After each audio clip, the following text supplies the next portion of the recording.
Bharatiya Janata party జాతీయ అధ్యక్షుడు ఈరోజు దేశంలో ఉన్నట్టు అన్ని రాష్ట్రాల అధ్యక్షులతో సంఘటన మంత్రులతో ప్రత్యేకమైనటువంటి ఒక సమావేశాన్ని పిలవడం జరిగింది. దేశవ్యాప్తంగా భారతీయ జనతా పార్టీని సంస్థాగతంగా బలోపేతం చేయడం అనేది ఒక వ్యక్తి అయితే, రేపు త్వరలోనే ఎన్నికలు జరగబోయే రాష్ట్రాల్లో ఏ విధంగా మనము వ్యవహరించాలి, ఏ విధంగా మన అధికారంలో రావడానికి ప్రయత్నం చేయాలి, కార్యక్రమాలు చేయాలి అనేటువంటి మార్గదర్శనం కూడా ఇవ్వడం జరుగుతుంది. ఇప్పటికే ఒరిస్సా, అస్సాం, బెంగాల్ ఈ రాష్ట్రాల్లో భారతీయ జనతా పార్టీ మంచి ఫలితాలు తీసుకురావడం జరిగింది. అదే రీతిలో ఈరోజు దక్షిణాది కూడా పుదుచ్చేరిలో కూడా ఎన్డీఏ ప్రభుత్వం వచ్చింది.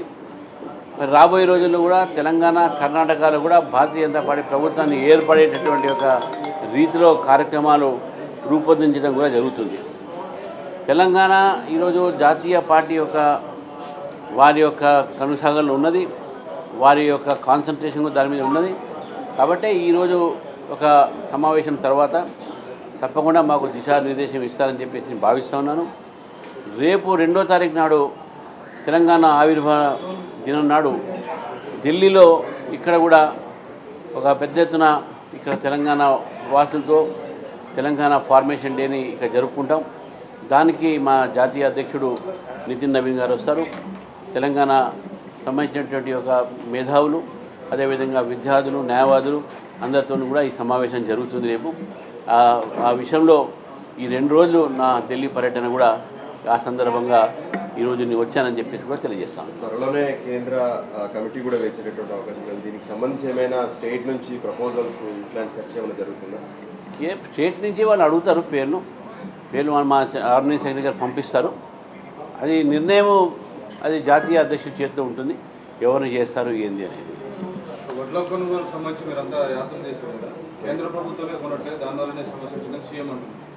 సీఎంఏ ఎలక్షన్స్లో ఏమన్నాడంటే చివరి ధాన్యం దాకా మేము కొంటామన్నారు. ఆయన వారి వీడియో చూసుకోమని చెప్పండి. కేంద్రం ఎప్పుడు కూడా కొనదు, మీరు కొన్న దానికి కేంద్రం రీఎంబర్స్మెంట్ చేస్తుంది. ఇది ప్రొసీజర్. మీకు ముఖ్యమంత్రి మీకు తెలియకపోతే ఎట్లా? నేను ఏమంటున్నామంటే ఈరోజు తెలంగాణలో రైతులకు ఈ పరిస్థితి వచ్చిందంటే అది రాష్ట్ర ప్రభుత్వం ఒక నిర్లక్ష్యమే. ఎందుకంటే గత సంవత్సరము ఇటువంటి ఒక నిర్మాణం కాలే పరిస్థితి, ఇప్పుడు ఎందుకైంది? సరే ఎక్కువ పండించారన్నారు, ఎక్కువ పండించినా కూడా రాష్ట్ర ప్రభుత్వం కేంద్ర ప్రభుత్వానికి ఇండెంట్ పెడుతుంది. మేము ఇంత పండింది ఇంత కొంటాము, ఇటు చేస్తాము, వాళ్ళు చేస్తారు. అది ఎక్కడ లేదు. తర్వాత మార్చి 25వ తారీఖు నాడు కొనుగోలు మొదలు పెట్టాల్సినటువంటి ఈ కేంద్రాలలో ఏప్రిల్ 25వ తారీఖు నాడు మొదలుపెట్టారు. అంటే ఒక నెల ఆలస్యం.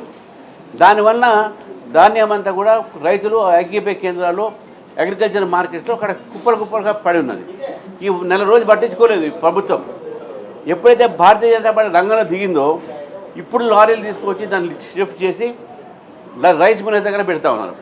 ఇది కేవలము రాష్ట్ర ప్రభుత్వము రైస్ మిల్లర్స్తోని కొంతమంది కమిషన్ ఏజెంట్తోని కుమ్మక్కయి రైతుల్ని ఎంఎస్పి అక్కడ అమ్మకుండా దానికన్నా తక్కువ ధరతో అమ్మించేటటువంటి వాతావరణాన్ని నిర్మాణం చేసింది రాష్ట్ర ప్రభుత్వం. కేంద్ర ప్రభుత్వం మీద ఏలు పెట్టి చూపడానికి రేవంత్ రెడ్డి గారికి ఎటువంటి అధికారం లేదు. ఎందుకంటే ఈ మొత్తం కొనుగోలు వ్యవహారం అంతా ఎంఎస్పి మాత్రమే కేంద్ర ప్రభుత్వం ఫిక్స్ చేస్తుంది. మిగతా అంతా కూడా రాష్ట్ర ప్రభుత్వం చేయాల్సిన అవసరం ఉంది.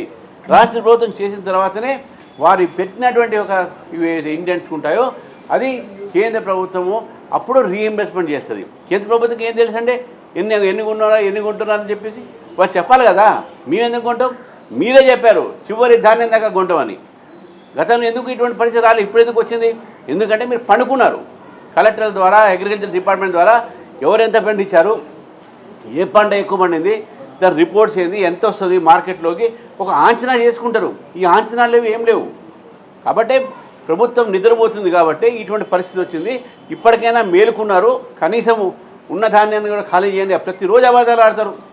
ఉత్తమ్ రెడ్డి గారు మీ 50 లక్షలు అంటారు, ఇంకో మినిస్టర్ మీ 60 అంటారు, ఇంకోటి 40 అంటారు, ఇంకోటి కేంద్రమే కొనాలంటారు, మీ కొనమంటారు. ఏది రైతులతో ఎందుకు వాళ్ళ జీవితాలు ఆడుకుంటున్నారు? ఈ ప్రభుత్వాన్ని కూడా చెప్తున్నాను, మీరు దీన్ని రాజకీయం చేయకండి. మీ ఒక తప్పును ఒప్పుకోండి, మీ నిర్లక్ష్యాన్ని ఒప్పుకోండి. భారతీయ జనతా పార్టీ ఈరోజు తిరుగుతున్నందుకు మీరు లారీలు పంపిస్తున్నారు. కాబట్టి దయచేసి ప్రజలకు తప్పుడు సమాచారం ఇవ్వకండి. కొనుగోలులో కేంద్రానికి ఎటువంటి సంబంధం లేదు అనేది కూడా స్పష్టం చేస్తాం. విద్యార్థులందరూ పైన పోస్టర్లు వేశారు, గ్రూప్ ఇంకా సమస్యపోయినట్టు ఉంది పార్టీలో.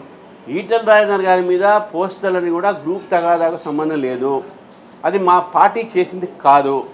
ఇతర పార్టీ వాళ్ళు మన నరేంద్ర మోదీ గారి యొక్క సభ బ్రహ్మాండంగా విజయం జరిగిన తర్వాత, రైతు గోసా బీజేపీ భరోసా సఫలీకరమైన తర్వాత ప్రజలు భారతీయ జనతా పార్టీ నువ్వు చూస్తున్న నేపథ్యంలో బీజేపీలో అంతర్యుద్ధం పెట్టాలని, బీజేపీ నాయకుల మధ్య విభేదాలను తేవాలని చెప్పేసి, బీజేపీని పెరగకుండా చేయాలని చెప్పేసి కొన్ని పార్టీలు, కొన్ని శక్తులు, ఈ వ్యక్తులు కొంతమంది ఈ పని చేశారు. మా పార్టీ నాయకులు కానీ కార్యకర్తలు కానీ ఎటువంటి సంబంధం లేదు. ఇది మా పార్టీ కాదు. దీని మీద మేము చర్య తీసుకుంటాం.